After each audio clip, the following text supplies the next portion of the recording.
Hello friends, welcome to our channel current affair updated. This is Devashish Awasthi. जैसे आपको पता है we are dealing with UPSC cash course series, so this is lecture number 90। Okay, तो lecture 90 पे हम आ गए हैं। इंडियन पॉलिटी का आज मेरे ख्याल से सेकंड लास्ट लेक्चर है। इसके बाद एक लेक्चर और आएगा इंडियन पॉलिटी का, and we have done with complete polity. Okay, तो जिन्होंने हमारे लेक्चर एक्चुअली मैं आपको बताऊं, उसके लिए हो सकता है आपको लाइन से लेक्चर्स नहीं मिल रहे हों। इसका रीजन है क्योंकि ये लेक्चर्स हमारे वेबसाइट पे आते हैं। हम इसका प्रमोशनल के लिए हम सिर्फ यूट्यूब में डालते हैं। तो अगर आपको पूरे लाइन से लेक्चर चाहिए, पूरे, क्योंकि पॉलिटी अब कंप्लीट हो चुकी है, तो अगर आपको लाइन से लेक्चर चाहिए और पूरी प्रॉपर सीरीज चाहिए तो आप हमारा कोर्स ज्वाइन करें, जिसमें आपको पॉलिटी के साथ साथ complete prelims as well as mains plus current affairs के आपको सारे लेक्चर्स मिल जाएंगे। उसके लिए आपको डिस्क्रिप्शन बॉक्स में आप देख रहे होंगे नंबर दिया हुआ है, आप उस नंबर पे कांटेक्ट कर सकते हैं। प्लस इवन वेबसाइट भी हमारी दी हुई है, आप वेबसाइट भी चेक कर सकते हैं। ओके, तो अगर आपको कोई डाउट क्वेरीज हो तो आप जरूर नंबर पे कॉल करें, विल हेल्प यू। ओके, तो ये सेकेंड लास्ट लेक्चर है और जो हम डिस्कस करने वाले वो है लोकल गवर्नमेंट। ओके, और लोकल गवर्नमेंट में हमारा टॉपिक है, हम पहला टॉपिक उठाएंगे लोकल गवर्नमेंट में, that is going to be the Panchayati raj. Okay, तो चलिए स्टार्ट करते हैं पंचायती राज को, जो कि एक इंपॉर्टेंट टॉपिक है। बट उससे पहले एक motivational quote, everything is possible for him who believes. तो याद रखिएगा, पॉसिबल तब होगा जब आप बिलीव करोगे। तो कभी भी अगर आपको एग्जाम की प्रिपरेशन कर रहे हो तो हमेशा बिलीव रखो कि you able to qualify those exams. देखिए, अगर आपके अंदर बिलीव नहीं होगा तो एग्जाम भी क्वालिफाई नहीं होगा। तो आप पढ़ कितना भी लो, लेकिन अंदर आपके अंदर होना चाहिए, yes I am the person who is going to get that single seat. Okay, इस तरह कॉन्फिडेंस होगा तो able to qualify the exam. Okay, तो चलिए स्टार्ट करते हैं इस पॉजिटिव नोट के हिसाब से, that is panchayati raj. Okay, panchayati raj याद रखिएगा, लोकल गवर्नमेंट की हम कभी भी डिस्कशन करें तो लोकल गवर्नमेंट में दो इंपॉर्टेंट जो हमें डिस्कस करना है लोकल गवर्नमेंट के अंदर, that is panchayati Raj and municipality. तो आज हम पंचायती राज डिस्कस करेंगे। इसको डिटेल में इसलिए डिस्कस कर रहे हैं क्योंकि बिल्कुल इसका बहुत सारे प्रोविजंस जो है वो म्युनिसिपैलिटी पे भी अप्लाइड होते हैं। तो थोड़ा पंचायती राज को ध्यान से देखेंगे अपन। तो चलिए स्टार्ट करते हैं पंचायती राज। ओके, सबसे पहले अगर कॉन्स्टिट्यूशन में देखा जाए तो article 40, this is important article, article 40 ये बात करता है, और article 40 is about directive principle of state policy and DPSP में गांधीयन प्रिंसिपल में आर्टिकल 40 ये बोलता है कि state shall take steps to organise village panchayat. तो गवर्नमेंट को, जो गवर्नमेंट है, चाहे वो सेंट्रल चाहे वो स्टेट गवर्नमेंट हो, स्टेट मतलब याद रखिएगा सेंट्रल स्टेट सबकी बात कर रहे हैं। ओके, तो स्टेट गवर्नमेंट, जो स्टेट लिखा हुआ है या स्टेट गवर्नमेंट नहीं है, ओके, सेंट्रल और स्टेट दोनों है, तो स्टेट को स्टेप्स लेने चाहिए to organise what, that is village panchayat. तो आर्टिकल 40 में पॉइंट लिखा हुआ था, ठीक है। बट याद रखिएगा कोई कॉन्स्टिट्यूशनल स्टेटस नहीं था पंचायती राज को, ठीक है, ये आपको याद रखना है। नेक्स्ट पॉइंट, पंचायती राज को हम रूरल लोकल सेल्फ गवर्नमेंट भी कहते हैं, और म्युनिसिपैलिटी को will known as urban local self government. तो there is a difference, rural local self government हम पंचायती राज को कहते हैं, ठीक है। Next, this is very important, अगर मैं लोकल गवर्नमेंट बोलूं तो दिमाग में याद रखना आपके पंचायत भी आना चाहिए और म्युनिसिपैलिटी भी आनी चाहिए। और लोकल गवर्नमेंट दो बोथ, दैट इज म्युनिसिपैलिटी और पंचायत, ऑफ कोर्स किस लिस्ट में मेंशन है, that is central union, sorry union state या कंकरेंट। सो आंसर इज, याद रखिएगा, दैट इज स्टेट लिस्ट। और 7th शेड्यूल में याद रखिएगा, 7th शेड्यूल में दिया हुआ है कि लिस्ट दी हुई है, डिवीजन ऑफ पावर है, तो उसके according local government state list में आता है। This is important. नेक्स्ट याद रखिएगा, जब हमारा कॉन्स्टिट्यूशन बना तो पंचायती राज को याद रखिएगा, there was not a part of original constitution. Originally कोई पार्ट में नहीं था कॉन्स्टिट्यूशन, बट इसको एड ऑन किया गया। अब इसको एड ऑन किया गया एक अमेंडमेंट से, वो अमेंडमेंट नंबर है 73rd कॉन्स्टिट्यूशनल अमेंडमेंट एक्ट 1992, और पार्ट इसका जो ऐड किया वो पार्ट 9 था। अब लोगों के दिमाग में ये डाउट आता है कि सर पार्ट 9 तो मतलब क्या कॉन्स्टिट्यूशन में पहले पार्ट 9 नहीं था क्या? एक्चुअली मैं आपको बताऊं, पार्ट 6, पार्ट 7, पार्ट 8, पार्ट 9, ये जो, जब याद रखिए स्टेट रीऑर्गेनाइजेशन से पहले की बात कर रहा हूं, वहां पर category A, category B, category C, category D states हुआ करते थे। ओके, तो ABCD जो है वो पार्ट 6 में ए, पार्ट 7 में बी, पार्ट याद रखिएगा 8 में दैट इज सी, और पार्ट 9 में डी स्टेट्स हुआ करते थे। ओके, जब 7th कॉन्स्टिट्यूशनल अमेंडमेंट एक्ट के हिसाब से ये अपने 4-4 क्लासिफिकेशन हटा दिया तो ये 4 पार्ट्स भी हट रहे थे, जिनमें से पार्ट 6 में स्टेट्स कर दिया, पार्ट 7 तो डिलीट ही हो गया, पार्ट 8 में यूनियन टेरिटरीज कर दिया, और पार्ट 9 भी डिलीट हो गए। तो मतलब 7 और 9 डिलीट हो गए। बट जब पंचायती राज को 73rd कॉन्स्टिट्यूशनल अमेंडमेंट एक्ट 1992 से ऐड किया गया तो उस पार्ट 9 को वापस रिवाइव किया गया और उस पर पंचायती राज ऐड किया गया। तो समझिए, इसीलिए पार्ट 9 आप देखते हो तो लोग कंफ्यूज होते हैं सर पार्ट 9 कैसे आ गया। ओके, तो remember part 9 of the constitution में पंचायती राज मेंशन है। ओके, और किस अमेंडमेंट से है? 73rd constitutional amendment act. Okay, but ये अमेंडमेंट से पहले अपन कुछ बैकग्राउंड डिस्कस करते हैं कि पंचायती राज का कॉन्सेप्ट कैसे डेवलप हुआ इंडिया में।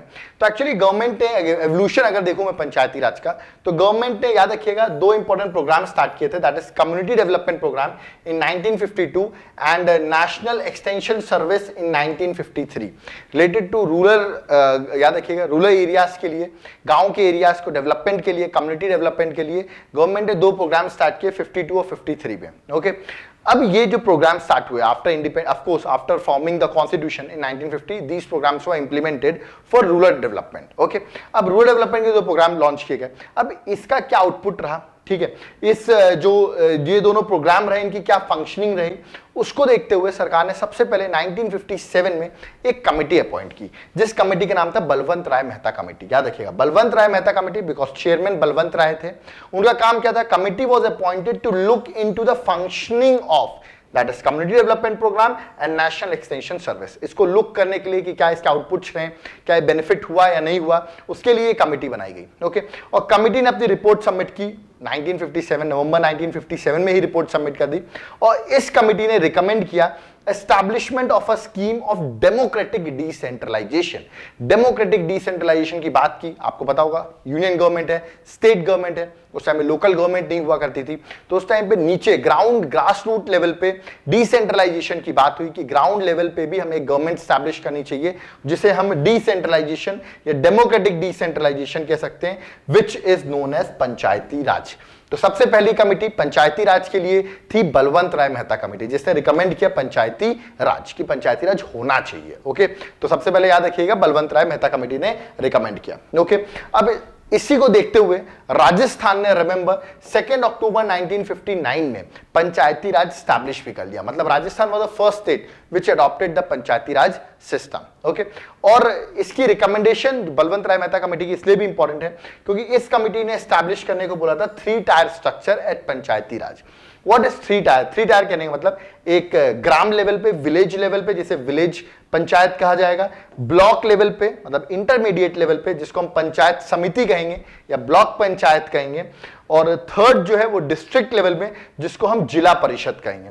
तो 3 लेवल याद रखिएगा, 3 टायर स्ट्रक्चर पंचायती राज का बलवंत राय मेहता कमेटी ने रिकमेंड किया। इसके और भी रिकमेंडेशंस हैं, बट याद रखिए अपन को कोर चीजों को देखना है। तो 3 टायर याद रखिएगा, बलवंत राय मेहता ने 3 टायर स्ट्रक्चर रिकमेंड किया, और दैट इज राजस्थान ने इसको अडॉप्ट भी किया।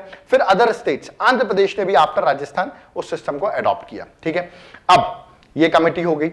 अभी भी जो पंचायती राज थी किसी किसी स्टेट से अडॉप्ट किया है, कोई यूनिफॉर्मिटी नहीं है इंडिया में। कहीं पर पंचायती राज का कोई भी टर्म पीरियड है, कहीं पर इलेक्शंस ही नहीं हो रहे पंचायती राज के। पंचायती राज सिर्फ एक नाम मात्र का बनाया जा रहा है, but it has not functioning. Okay, इसको देखते हुए फिर 1977 की बात करते हैं। दिसंबर 1977 में जनता पार्टी गवर्नमेंट ने एक और कमेटी रिकमेंड की, that is Ashok Mehta committee. ठीक है, this committee was established again for related to what, that is for panchayati raj institution. उस टाइम पे प्राइम मिनिस्टर मोरारजी देसाई थे। ओके, और इस कमेटी के चेयरमैन अशोक मेहता बने।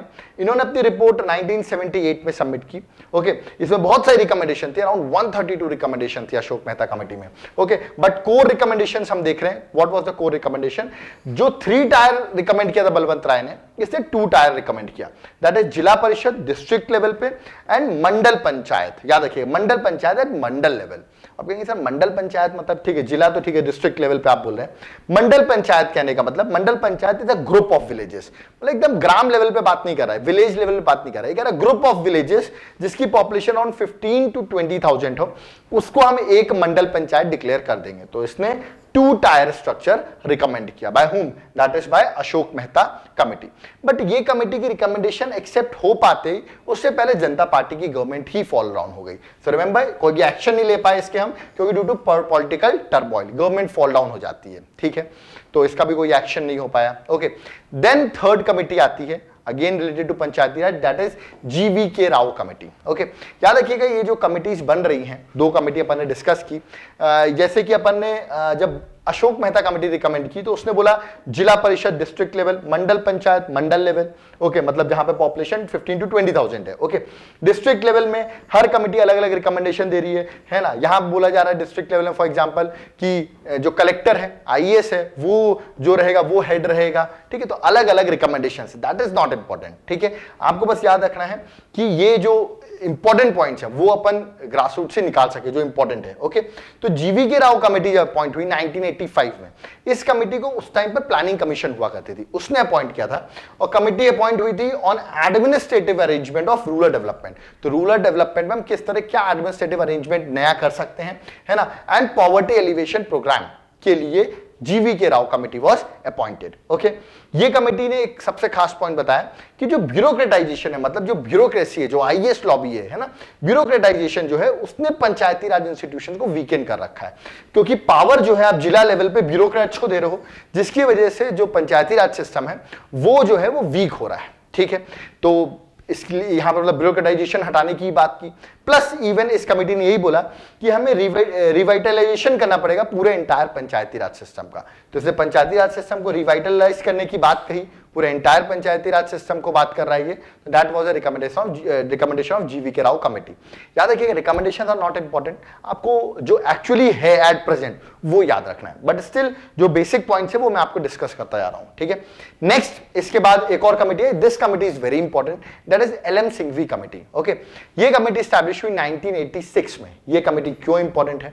ये committee of course Rajiv Gandhi government establish की थी, बट ये कमेटी पहली है जिसने रिकमेंड किया कि there should be a new chapter, एक नया चैप्टर, एक नया पार्ट हमें कॉन्स्टिट्यूशन में ऐड करना चाहिए। We should provide a constitutional status to the पंचायती राज, मतलब एक पूरे इंडिया में एक यूनिफॉर्म स्ट्रक्चर फॉर्म हो सके। ठीक है, तो पहली बार first committee to recommend constitutional status was LM Singhvi committee. Okay, बहुत से स्टेट पीसीएस में क्वेश्चन पूछा जा चुका है।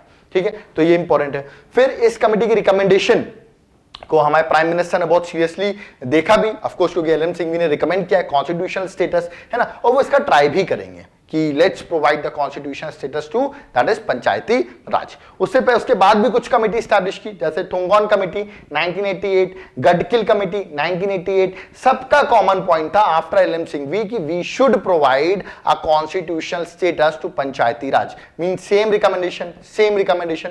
तो फाइनली इतनी सारी कमिटीज एक ही रिकमेंडेशन दे रही थी, तो जुलाई 1989 में राजीव गांधी जी ने 64th constitutional amendment bill introduce किया to provide constitutional status to the Panchayati raj, but that bill does not pass. Bill pass नहीं हो पाया, राज्यसभा में बिल फॉल आउट हो गया, तो बिल फाइनली पास नहीं हो पाया, जिसकी वजह से याद रखिएगा बिल लैप्स हो गया। ओके, तो मतलब राजीव गांधी ने कोशिश की कॉन्स्टिट्यूशन अमेंडमेंट करने की, but the bill was not passed. Okay, उसके बाद देखा जाए 1989 में नई गवर्नमेंट बनी, नेशनल फ्रंट गवर्नमेंट बनी, अंडर याद रखिएगा that is VP Singh. Okay, उन्होंने भी प्रॉमिस किया कि we should try to provide constitutional status to panchayati raj, but again उनकी भी गवर्नमेंट कोलैप्स हो गई, तो कोई एक्शन नहीं हो पाया। फाइनली 1991 में, आफ्टर द इलेक्शंस ऑफ 1991, नए प्राइम मिनिस्टर बने पीवी नरसिम्हा राव, जिनकी आप इमेज देख रहे हैं। He is a great personality. PV Narasimha Rao prime minister बनते हैं। एक्चुअली हो क्या जाता है मैं बताऊं, 21 मई 1991 को जो राजीव गांधी थी उनकी डेथ हो जाती है। रिमेंबर, इलेक्शन कैंपेन के टाइम पर तमिलनाडु में इनकी डेथ हो जाती है, जिसकी वजह से बाद में जो रिजल्ट के बाद जो प्राइम मिनिस्टर बनते हैं वो है Narasimha Rao. Okay, so remember this is not related to panchayati raj, but मैं आपको बता रहा हूं। ओके, तो फाइनली नरसिम्हा राव ने बिल रखा, 73rd कॉन्स्टिट्यूशनल अमेंडमेंट एक्ट पास भी हुआ। याद रखना आपको, 73rd कॉन्स्टिट्यूशनल अमेंडमेंट एक्ट पास भी हुआ, और that provided what, that is constitutional status to panchayati raj. Okay, और उस टाइम पर प्रेसिडेंट जिन्होंने इस बिल को साइन किया था, इस अमेंडमेंट को साइन किया था, उनका नाम था शंकर दयाल शर्मा। ये भी आपको याद रखना है, प्राइम मिनिस्टर तो याद रखना, प्रेसिडेंट भी याद रखे, है ना। और finally this became 73rd constitutional amendment act 1992। तो ये अमेंडमेंट एक्ट पास हो गया, और finally the date in which this act was implemented was 24th April 1993। तो याद रखिएगा 24th April 1993 से this act was implemented। That is why national Panchayati Raj day हम 24th अप्रैल को सेलिब्रेट करते हैं। अभी रिसेंटली 24th अप्रैल निकला है, तो याद रखिएगा नेशनल पंचायती राज भी सेलिब्रेट किया गया। ओके, तो याद रखिएगा। अब ये 73rd कॉन्स्टिट्यूशनल अमेंडमेंट एक्ट 1992 जो था, इसने एक नया पार्ट ऐड किया, पार्ट 9। अब आप समझ गए ना, पार्ट 9 तो डिलीट हो गया था, वापस ऐड किया पार्ट 9। आर्टिकल ऐड किए गए, याद रखिएगा 243 से लेके 243O। रिमेंबर, यहाँ ए लिखा हुआ, इसको कट कर दीजिए आप। 243 से लेके 243O तक आर्टिकल ऐड किए गए। ओ मतलब 243A B C D ऐसे करके आर्टिकल्स ऐड किए गए, ये लिखे हुए हैं यहाँ पर, है ना। प्लस एक कॉन्स्टिट्यूशन में जो शेड्यूल्स हैं उसमें 11th शेड्यूल ऐड किया गया कॉन्स्टिट्यूशन में, जो मैं ऑलरेडी बता चुका हूं रिलेटेड टू पंचायती राज, और बोला गया पंचायती राज को 29 सब्जेक्ट्स प्रोवाइड करने चाहिए। तो 29 सब्जेक्ट्स देने की भी बात की। जैसे आपको पता है सेंट्रल लिस्ट है, स्टेट लिस्ट है और कंकरेंट लिस्ट है। तो ऐसे ही बोला गया जो स्टेट के सब्जेक्ट्स हैं जो पंचायती राज को प्रोवाइड करना चाहिए, तो उसमें बोला गया 29 सब्जेक्ट्स जो हैं, वो मैं एंड में बताऊंगा कौन से सब्जेक्ट्स हैं, वो जो है वो पंचायती राज को दे दिए जाए। ठीक है, तो अब ये प्रोवाइड किया या दे पाई या नहीं दे पाई स्टेट गवर्नमेंट, वो हम डिस्कस करेंगे कि क्या ये ऐसा हो पाया कि नहीं, बट ये बात कॉन्स्टिट्यूशन में बोली गई। ठीक है, अब मैं आपको एक्चुअली बताऊं कि पास कैसे हो गया नरसिम्हा राव के टाइम पर। एक्चुअली नरसिम्हा राव ने क्या किया था, जब ये अमेंडमेंट को इंट्रोड्यूस किया, उन्होंने कुछ कंपलसरी प्रोविजंस रखे, कुछ वॉलंटरली प्रोविजंस रखे। कंपलसरी मतलब हर स्टेट को ये प्रोविजंस मानना कंपलसरी है। ओके, वॉलंटरली में वो प्रोविजंस है जो स्टेट गवर्नमेंट खुद डिसाइड कर सकती है whether they want to provide it और नॉट प्रोवाइड इट। मतलब इसका मतलब जो उन्होंने कंपलसरी प्रोविजंस है वो तो आपको प्रोवाइड करने पड़ेंगे, बट प्रोविजन बहुत सारे वॉलंटरली प्रोविजंस थे। ओके, तो जिस स्टेट गवर्नमेंट जिस इश्यूज में डाउट हो रहे थे उनको, क्योंकि वो नहीं चाह रहे थे एक नई गवर्नमेंट बने लोकल गवर्नमेंट और उनके पावर्स खत्म हो जाए स्टेट गवर्नमेंट के, that is why state government is opposing this Panchayati raj. But उनको बोला गया अगर आपको ऐसा डर है तो ये आप डिसाइड करो whether you want to give those powers और नॉट। ओके, तो that is why the amendment finally passed. Okay, और ये अमेंडमेंट हो पाया। ठीक है, अब हम डिस्कस करते हैं जो फीचर्स हैं, सेलेंट फीचर्स हैं 73rd कॉन्स्टिट्यूशनल अमेंडमेंट एक्ट के, उसके फीचर्स। सबसे इंपॉर्टेंट पहला आर्टिकल है 243 कैपिटल ए, इसमें बात करते हैं ग्राम सभा की। अब ये ग्राम सभा क्या होती है, याद रखिएगा जितने भी एडल्ट मेंबर्स, रिमेंबर मतलब 18 और 18 प्लस जो वोट करते हैं इन द विलेज, एक पर्टिकुलर विलेज में, ठीक है, उसे हम कहते हैं ग्राम सभा। ठीक है, तो याद रखिए ग्राम सभा क्या होता है, this means all the person registered in the electoral roll of a village. तो एक विलेज के जितने भी लोग इलेक्टोरल रोल में मेंशन्ड है, इनका नाम मेंशन्ड है, that is known as gram सभा। तो मैं बोलूं एक विलेज के सारे मेंबर्स आर इन ग्राम सभा, नो, बच्चे थोड़ी ना आ जाएंगे इसमें, जिनका नाम मेंशन है इलेक्टोरल रोल में, that is known as gram सभा।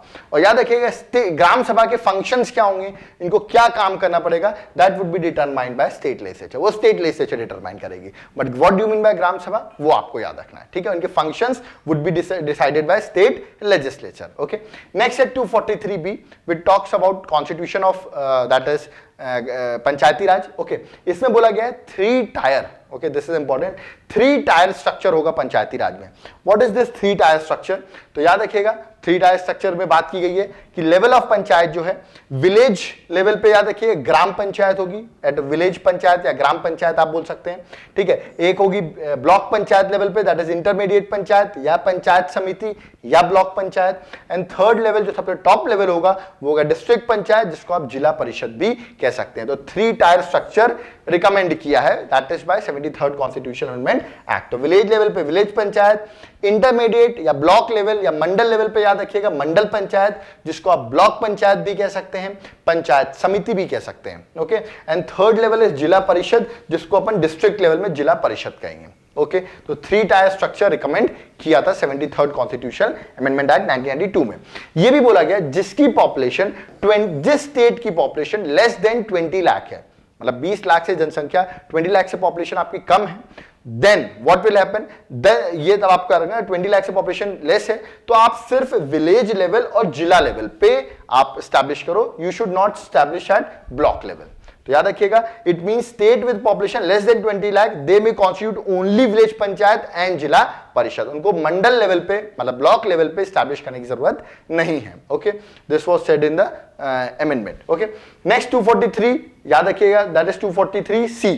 ओके, यहां पर इलेक्शंस की बात की गई, मतलब तीनों लेवल विलेज लेवल, मंडल मतलब ब्लॉक लेवल, डिस्ट्रिक्ट लेवल, इसमें जो भी मेंबर्स आएंगे उनका डायरेक्ट इलेक्शन होगा। तो all the members of the panchayat जितने मेंबर्स इस तीनों लेवल पे आएंगे they are directly elected by people, remember they should be directly elected by the people. Okay, next point याद रखना है, इसमें जो चेयरमैन होंगे, ठीक है, अब सब कमिटी के विलेज का अलग चेयरमैन होगा, मंडल का अलग, डिस्ट्रिक्ट का अलग, सबके चेयरमैन अलग होंगे। तो याद रखिएगा विलेज लेवल का जो चेयरमैन होगा उसका इलेक्शन कैसे होगा, जो मेंबर्स आए वो इलेक्ट करेंगे कि पब्लिक इलेक्ट करेगी, तो that would be determined by state legislature. So remember the manner and procedure of election of chairperson at village level, जिसको आप सरपंच कहते हैं विलेज लेवल पे, ओके, उसका इलेक्शन किस तरह होगा that would be decided by state legislature, कि वो डायरेक्ट इलेक्शन होगा कि इनडायरेक्ट इलेक्शन होगा। मेंबर्स का तो सबका इनडायरेक्ट इलेक्शन है। ओके, बचा मंडल और डिस्ट्रिक्ट लेवल पे, याद रखिएगा चेयरमैन का जो इलेक्शन होगा दैट इज इनडायरेक्ट। तो ये लिखा हुआ है यहां पर मंडल में और जिला में, याद रखिएगा इलेक्शन क्या होगा,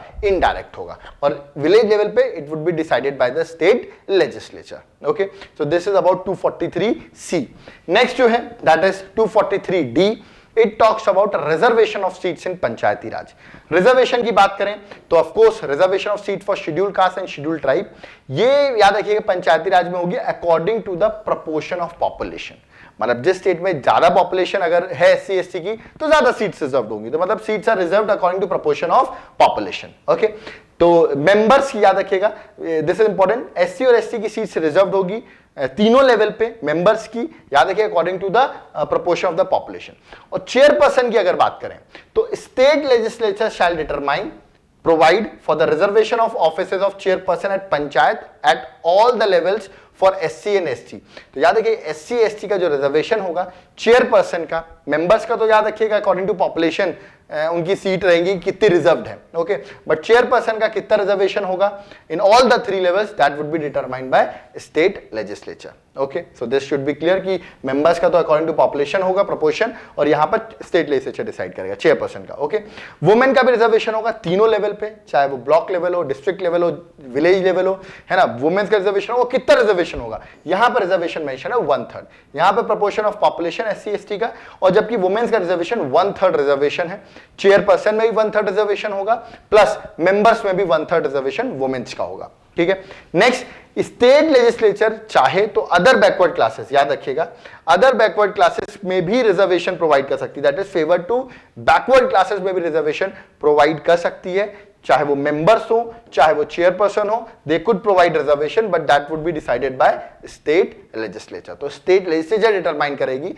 क्या बैकवर्ड क्लासेस को भी रिजर्वेशन देना है कि नहीं, SC ST को तो रिजर्वेशन कंपलसरी है, होगा ही होगा। ठीक है, नेक्स्ट 243E, यहां पे दिया हुआ पंचायत का टर्म कितना होगा, टेन्योर कितना होगा। तो जस्ट लाइक लोकसभा में 5 इयर्स है तो इसका भी टर्म पंचायत का याद है कि तीनों लेवल पे 5 इयर्स का होगा, दिस इज इंपॉर्टेंट, है ना। बट 5 इयर्स से पहले भी इसको डिसॉल्व किया जा सकता है, तो याद है कि they can be dissolve before the completion of 5 years according with the procedure established by state law. तो स्टेट लॉ जो भी प्रोसीजर्स मेंशन करेगी उसके अकॉर्डिंग आप इसको पहले भी डिसॉल्व कर सकते हो, बट डिसॉल्व होने के विद इन 6 मंथ इलेक्शन होना जरूरी है। तो in case of dissolution election must be conducted with in 6 month. Okay, और नेक्स्ट पॉइंट आपको याद रखना है कि मान लो 5 साल का टाइम पीरियड था, 1 साल में ही डिसॉल्व हो गई। ओके, नेक्स्ट पंचायत जो आएगी तो जो रिमेनिंग टर्म है ना वो उसको कंटिन्यू करेगी। तो रिमेंबर पंचायत जो रिकॉन्स्टिट्यूट होगी है ना वो किसको कंटिन्यू करेगी, that is remaining term they will continue, मतलब जो 4 इयर्स बचे थे उसको कंटिन्यू करेंगे। Okay, that is all about that is term of panchayat. Okay, next जो है दैट इज डिस्क्वालिफिकेशन 243F।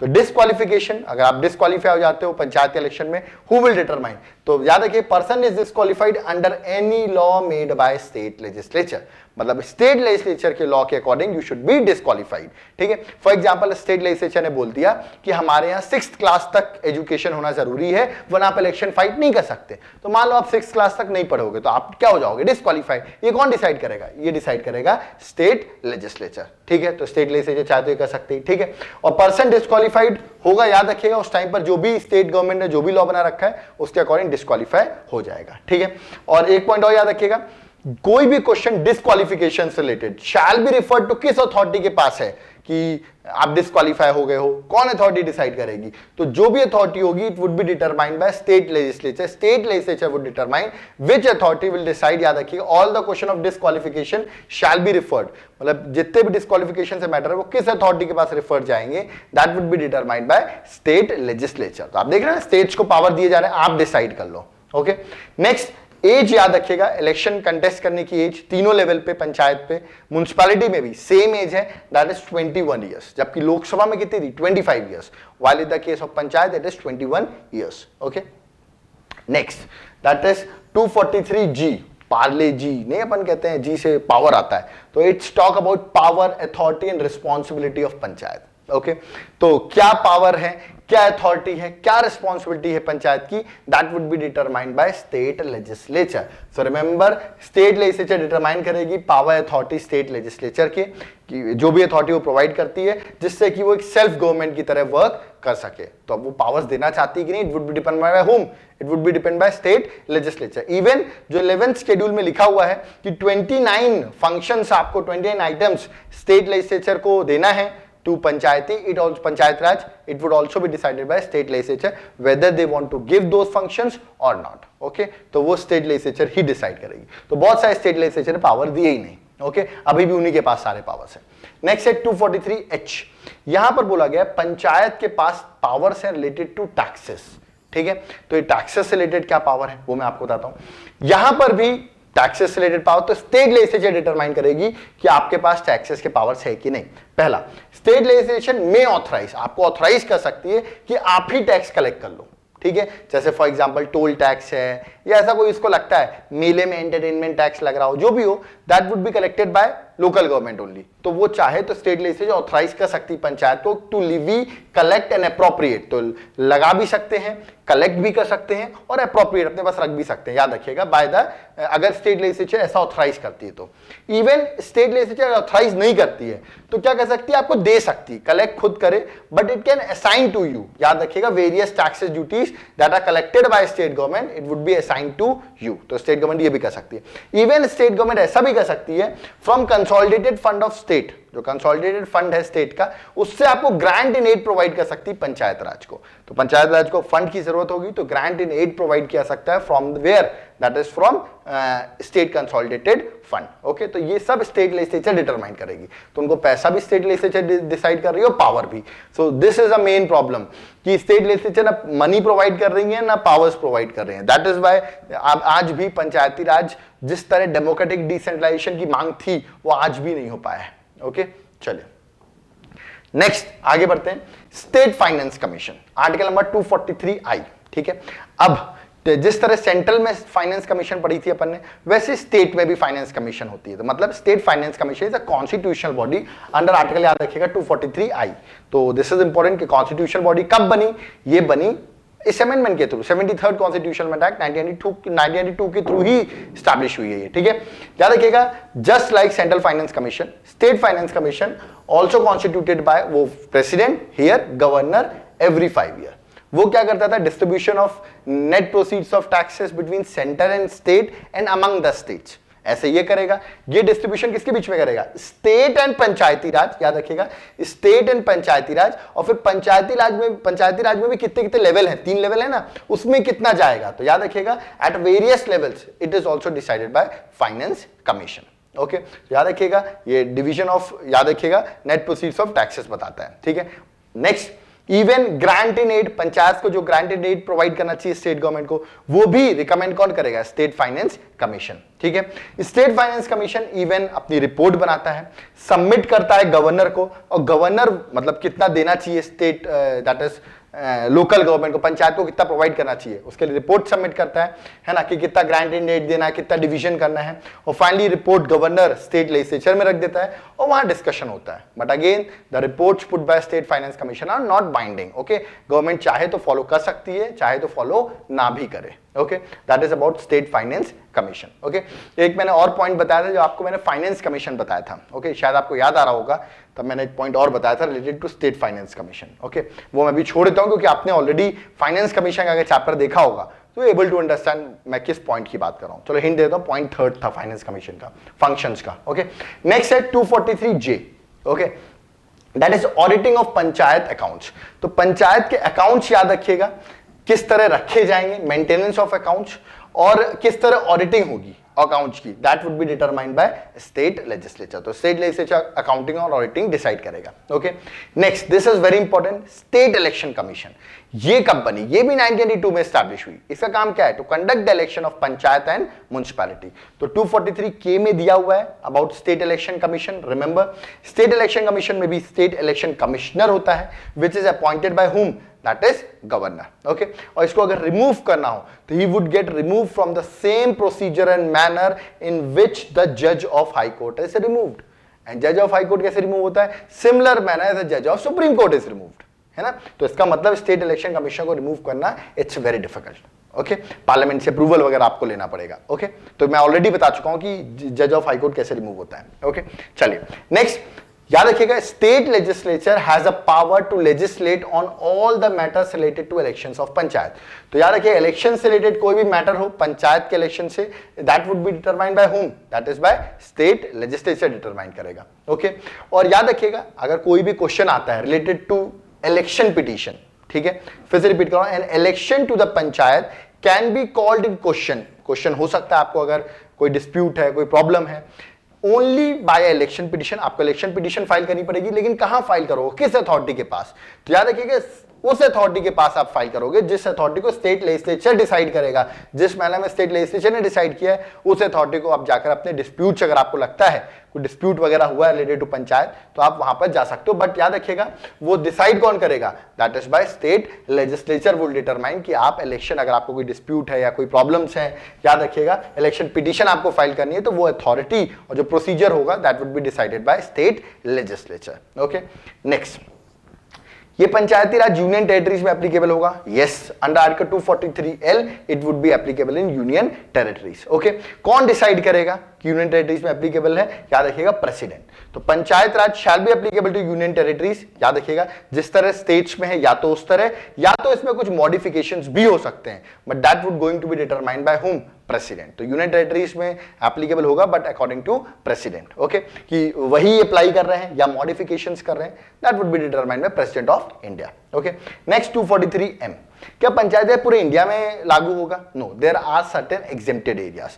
पहले बता दूं मैं आपको, पार्ट 9 जो है अपना, जो अपन पढ़ रहे हैं Panchayati Raj, they are not applicable to Nagaland, Meghalaya and Mizoram. इन 3 स्टेट्स में याद रखिएगा these Panchayati Raj part 9 is not applicable. पहला पॉइंट तो ये, एंड कुछ अदर सर्टेन एरियाज में भी एप्लीकेबल नहीं है, जैसे शेड्यूल एरियाज और ट्राइबल एरिया जो है, जो मैं ऑलरेडी पढ़ा चुका हूं, दैट इज 5th शेड्यूल और 6th शेड्यूल जो कॉन्स्टिट्यूशन का है, उसमें भी ये एप्लीकेबल नहीं है। तो 5th और 6th शेड्यूल में भी, इस शेड्यूल में भी एप्लीकेबल नहीं है, और सर्टेन एरियाज जो हैं, और भी सर्टेन एरियाज हैं, बट मेजर आपको याद रखना इन एरियाज में एप्लीकेबल नहीं है। ठीक है, बट एक पॉइंट यहां पे ऐड किया गया है कि पार्लियामेंट चाहे तो 5th शेड्यूल की मैं बात कर रहा हूं, 5th शेड्यूल में, दैट इज शेड्यूल एरियाज में, जो मैं ऑलरेडी पढ़ा चुका हूं, शेड्यूल एरियाज में इंप्लीमेंट कर सकती है पंचायत, दैट इज ये एप्लीकेबल हो सकता है, पार्लियामेंट चाहे तो एप्लीकेबल करा सकती है पार्ट 9 को। ठीक है, तो ये प्रोविजन दिया हुआ है, तो इसी का यूज करते हुए कि पार्लियामेंट चाहे तो 5th शेड्यूल में करा सकती है,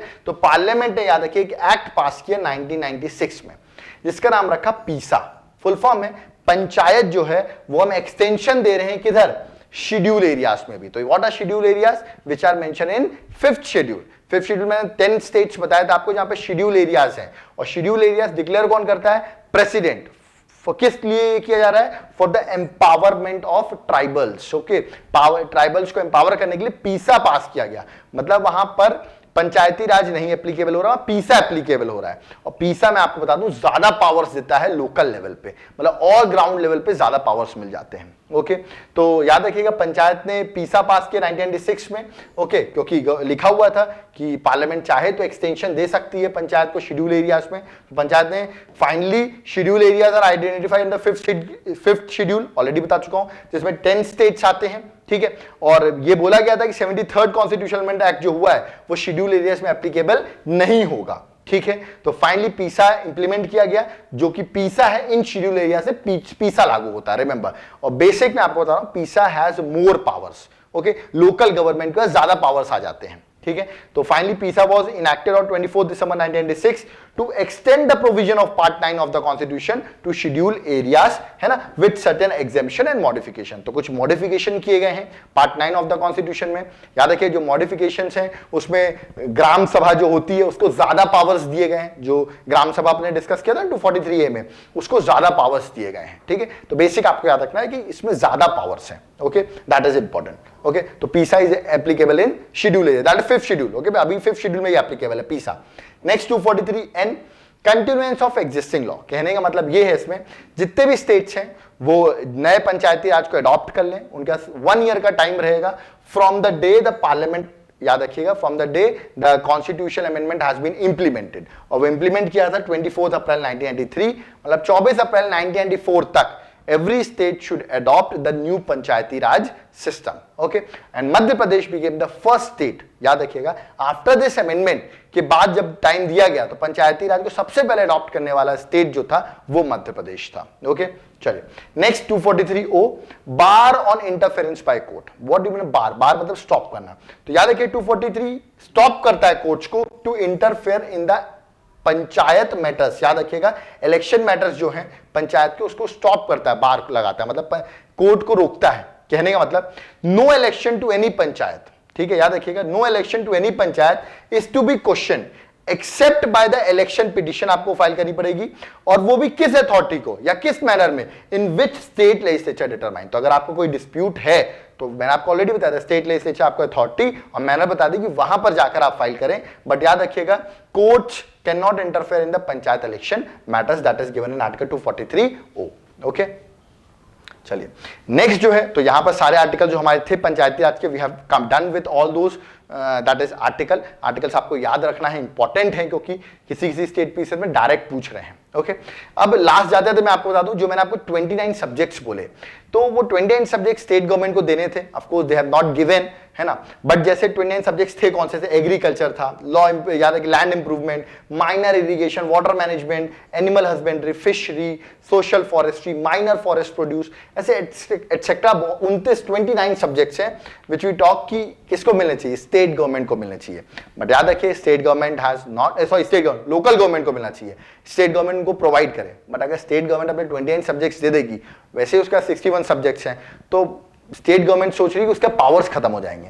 that's why state government has not given. तो स्टिल अभी पंचायती राज में वही डिबेट है कि still responsibility and financial responsibility still have not been there in the Panchayati Raj institutions. Okay, तो अभी भी वो सेल्फ गवर्नमेंट की तरह वर्क नहीं कर पा रही है. ओके, तो हमने यहाँ पर पंचायती राज कंप्लीट कर दिया है. ओके, अब लास्ट लेक्चर है 91st lecture, that is about municipality, और then we will going to complete our Indian polity series. मैं फिर से बता रहा हूँ, जिनको अगर पूरी लाइन से सीरीज पॉलिटी अदर सब्जेक्ट्स की आपको चाहिए तो नीचे नंबर पे आपको कांटेक्ट करना पड़ेगा या वेबसाइट पे विजिट करना पड़ेगा. आप नंबर पे कांटेक्ट करें, ज्यादा बेटर है. आपको details regarding the complete series के बारे में, जो यूपीएससी का कोर्स की सीरीज है, वो आपको हम डिटेल्स प्रोवाइड कर देंगे. Thank you.